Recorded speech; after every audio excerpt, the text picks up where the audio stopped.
বিমানে আপনি নিশ্চিন্তে বসে থাকেন, যদিও আপনি পাইলটকে চিনেন না। রেলগাড়িতে আপনি আরামে বসে থাকেন, যদিও আপনি রেলচালককে চিনেন না। বাসে আরামে বসে থাকেন, যদিও আপনি বাস চালককে চিনেন না। তাহলে জীবন নিয়ে আপনি এত অনিশ্চিত কেন? যখন জানেন আল্লাহ তাআলা আপনার জীবনের নিয়ন্ত্রক। আল্লাহর উপর ভরসা রাখুন, তিনি সর্বশ্রেষ্ঠ পরিকল্পনাকারী।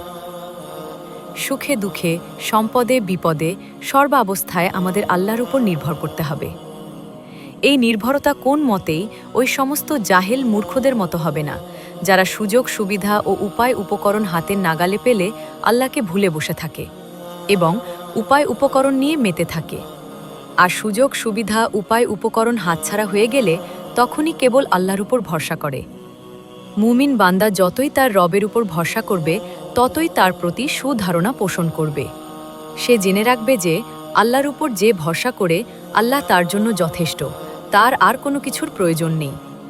এতে করে তার অন্তর অস্থিরতায় ভুগবে না এবং দুনিয়া তার হাতে এলো বা হাতছাড়া হলো তাতে সে কোনো পরোয়া করবে না, কেননা তার নির্ভরতা তার মালিক আল্লাহর উপর। যেমন একজন বাদশাহ কোনো লোককে কিছু টাকা দিল, কিন্তু দুর্ভাগ্যবশত তা চুরি হয়ে গেল। তখন বাদশাহ তাকে বলল, আমার কাছে প্রচুর টাকা আছে, তুমি যখনই আমার কাছে আসবে আমি তোমাকে আমার কোষাগার থেকে কয়েক গুণ বেশি করে দিব। সুতরাং যিনি মুমিন বান্দা তিনি জানেন যে আল্লাহ সকল বাদশার বাদশাহ, তার ভাণ্ডার সব সময় পরিপূর্ণ থাকে। দুনিয়ার কোনো স্বার্থ ছুটে গেলে তাতে সে পেরেশান হয় না বা অস্থিরতা বোধ করে না। হাদিসে কুদসিতে এসেছে, আল্লাহ তাআলা বলেন, আমার বান্দা আমার সম্পর্কে যেমন ধারণা করে আমি তার নিকট ঠিক তেমনই। সুতরাং সুধারণা যেমন আল্লাহর উপর তাওয়াক্কুলের দিকে আহ্বান জানায়, তেমনি আল্লাহর প্রতি তাওয়াক্কুলের মাঝেও অবশ্যই সুধারণা থাকে। আনাস বিন মালিক রাদিয়াল্লাহু আনহু থেকে বর্ণিত, তিনি বলেন, এক ব্যক্তি বলল, হে আল্লাহর রাসূল সাল্লাল্লাহু আলাইহি ওয়াসাল্লাম, আমি কি আমার উটটিকে বেঁধে রেখে আল্লাহর উপর ভরসা করব, নাকি তাকে বন্ধন মুক্ত রেখে ভরসা করব? তিনি বললেন, আগে বেঁধে রাখো, তারপর ভরসা করো। প্রথমের একটি ঘটনা থেকে আমরা জেনে নিতে পারি আল্লাহর উপর ভরসা করার ফজিলত সম্পর্কে। এক জনৈকা মহিলা মদিনায় তার বাড়িতে ছিল। অতঃপর সে মুসলিম সেনাদলের সাথে যুদ্ধে যাত্রা করেছিল। বাড়িতে সে 12টা ছাগল এবং তার কাপড় বুননের একটা তাঁত কাটা মাকু রেখে গিয়েছিল। বাড়ি ফিরে সে দেখে তার ছাগল পাল থেকে একটা ছাগল আর সেই তাঁত কাটা মাকু নেই। সে তখন আল্লাহর কাছে ফরিয়াদ করে বলল, হে আমার মালিক, তুমি তো তোমার রাস্তায় যে বের হবে তার হেফাজতের দায়িত্ব নিয়েছ। এদিকে আমি তোমার রাস্তায় বের হয়ে ফিরে এসে দেখছি আমার ছাগল পাল থেকে একটা ছাগল আর আমার কাপড় বুননের তাঁতকাটা মাকু নেই। আমি তোমাকে কসম দিয়ে বলছি, আমার ছাগল ও তাঁতকাটা মাকু ফিরিয়ে দাও।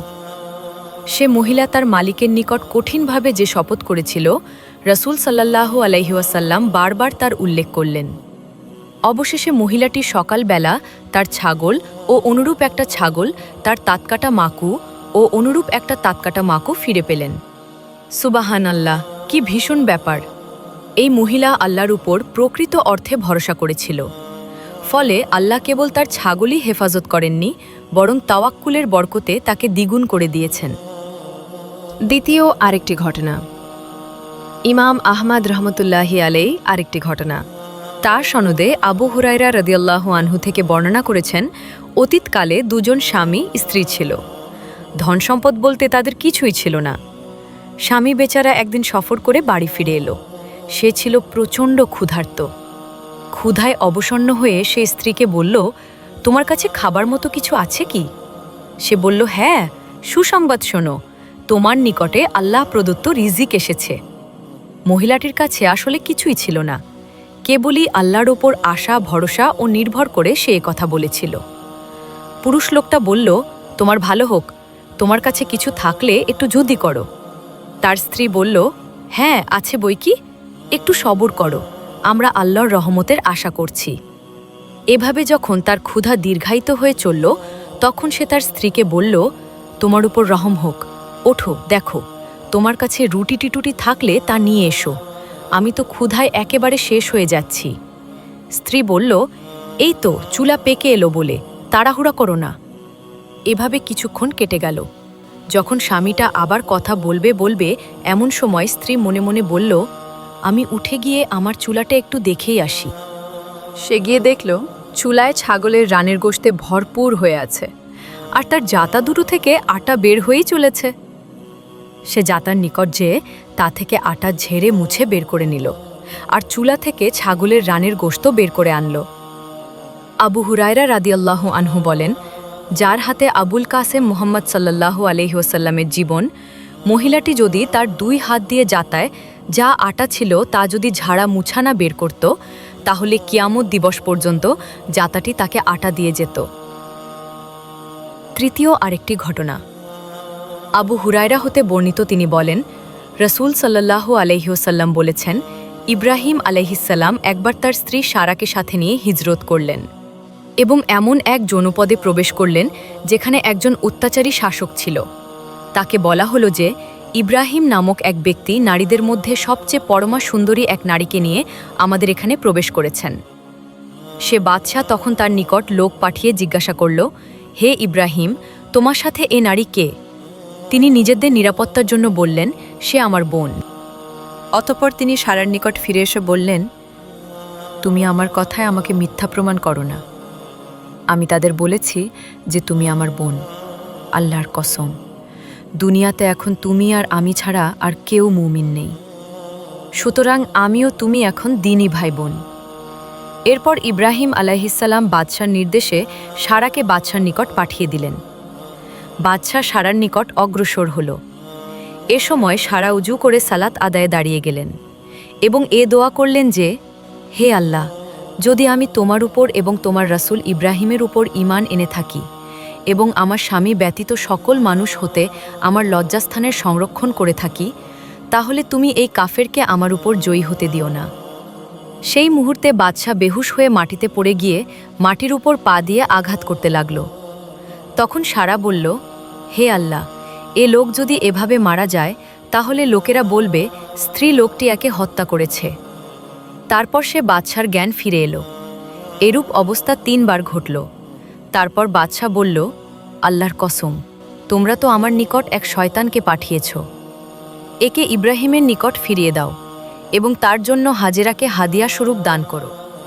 সারা এবার ইব্রাহিম আলাইহিসসালামের নিকট ফিরে এসে বললেন, আপনি কি জানেন, আল্লাহ তাআলা কাফেরকে লজ্জিত ও নিরাশ করেছেন এবং সে একজন দাসী হাদিয়া হিসাবে দিয়েছেন। প্রিয় ভাই আমার, বিমানে আপনি নিশ্চিন্তে বসে থাকেন যদিও আপনি পাইলটকে চিনেন না। রেলগাড়িতে আরামে বসে থাকেন যদিও আপনি রেল চালককে চিনেন না। বাসে আরাম করে বসে থাকেন যদিও বাস চালককে চিনেন না। তাহলে জীবন নিয়ে আপনি এত অনিশ্চিত কেন, যখন জানেন আল্লাহ তাআলা আপনার জীবনের নিয়ন্ত্রক? আল্লাহর উপর ভরসা রাখুন, তিনি সর্বশ্রেষ্ঠ পরিকল্পনাকারী। জীবনটা আসলে কোনো অনিশ্চিত দুর্ঘটনা নয়, জীবনটা একটি আল্লাহ লিখে রাখা সফর। যে আল্লাহ আকাশকে ধরে রেখেছেন খুঁটি ছাড়া, যে আল্লাহ সমুদ্রকে সীমা দিয়েছেন, যে আল্লাহ পাখিকে না পড়েই রিজিক দেন, তিনি কি আপনাকে ভুলে যেতে পারেন? আপনি যখন কাঁদেন তিনি দেখেন, আপনি যখন চুপচাপ সহ্য করেন তিনি দেখেন, তিনি জানেন। আপনি যখন বুঝতে না পেরে দিশেহারা হন তখনও তিনি আপনার জন্য সবচেয়ে উত্তম পরিকল্পনা সাজিয়ে রাখেন। আজ যদি দেরি হয় তা অস্বীকার নয়, আজ যদি কষ্ট হয় তা শাস্তি নয়, এটা প্রস্তুতি। আর আল্লাহ তার প্রিয় বান্দাকে প্রস্তুত না করে কখনো নেয় না। আল্লাহর উপর ভরসা রাখুন, কারণ যার উপর আপনি ভরসা করেছেন তিনি বাদশাদের বাদশা। তার ভাণ্ডার কখনো ফুরায় না, তার সিদ্ধান্তে কখনো ভুল হয় না। আল্লাহ আমাদের সবাইকে প্রকৃত তাওয়াক্কুলকারী বান্দা হিসেবে কবুল করুন। আমিন।